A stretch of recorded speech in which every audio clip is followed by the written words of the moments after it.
What really is gospel music? What is gospel music? According to who? When David played music on his harp, when David hired skillful musicians as the Levites, how many of us was there back then that could tell you what the music sound like?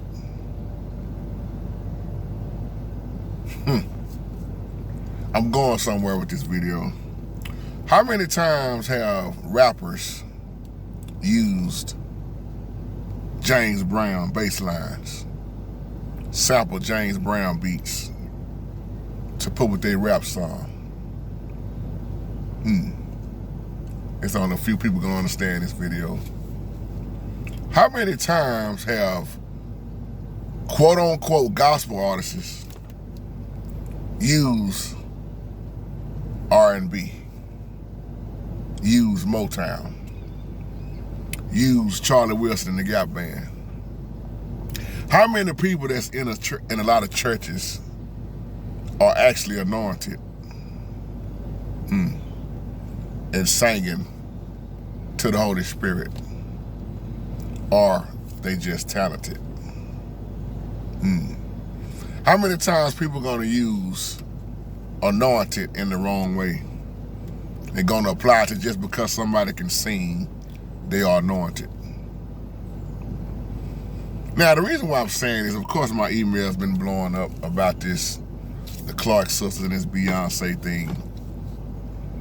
And I want to address this because, how many children growing up, teenagers, love Beyonce, love the Clark sisters. Jamaica Funk, y'all remember back in the day, Tom Brown? If you listen to I'm Living by the Clark sisters, that ain't nothing but Jamaica Funk with just changed up lyrics. So my point that I'm making is the R&B, the rappers, and the people in gospel, they use each other's music back and forth. Sample. How many times some of y'all know y'all favorite artist was John P. Key? Maybe still is. How many times in your John P. Keys back in the day you heard Gap Band, Charlie Wilson and Gap Band music? Or you hear a little bit of Outstanding? So when wicked people uses the quote-unquote gospel people music, or if the gospel singer people uses the wicked music and make it change the lyrics and make it gospel, who's more wicked? Now you can say what you want about Beyonce. Ooh, she's wicked, she's this, she's demonic, she's this. I feel you. You're getting no argument from me. But my question to you is, how many church people are the same way? They might not be all over the scene and out front like Beyonce, but how many hoes you got that go to the club and running men and get right up in the church on Sunday, out twerking, not what you call holy, but ho-ish, but you cheer them on in church? I'm not trying to make nobody seem better than the next person. My question to you is something wrong with everybody? My statement is, I should say. And I'm a musician, so I listen to different types of stuff. And with spiritual discernment, I discern a lot of different stuff.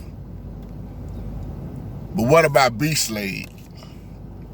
Tony, when he came back and changed his name to B-Slade.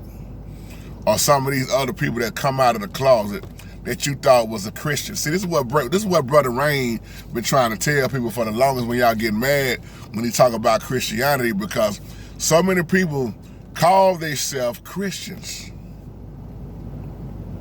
and they look and act just like the world, do exactly what the world do. So who's more better?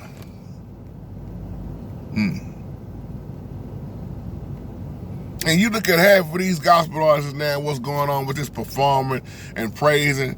You got people twerking on stage in the gospel field. You got women twerking with mime dancing, flipping over with thongs and panties showing. Who's better? See, we all need help. Now, if you want to know my take on Beyonce, of course I've done videos about that in the past. All you gotta do is watch the person's actions. That girl been done sold out. Been sold out. And you wonder why they always try to tie things in with the church life.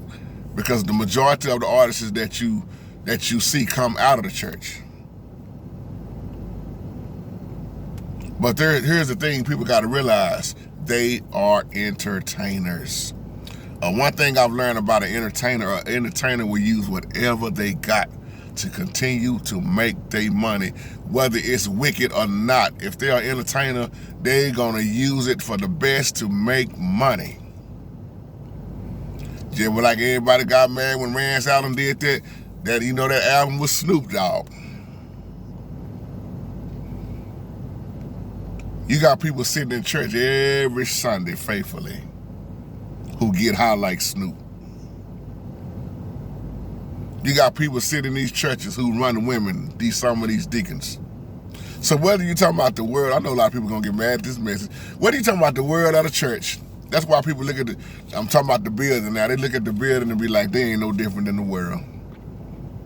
They twerking at church and they twerking in the club. They running hoes at church, they running hoes in the club. I'm gonna get her tonight.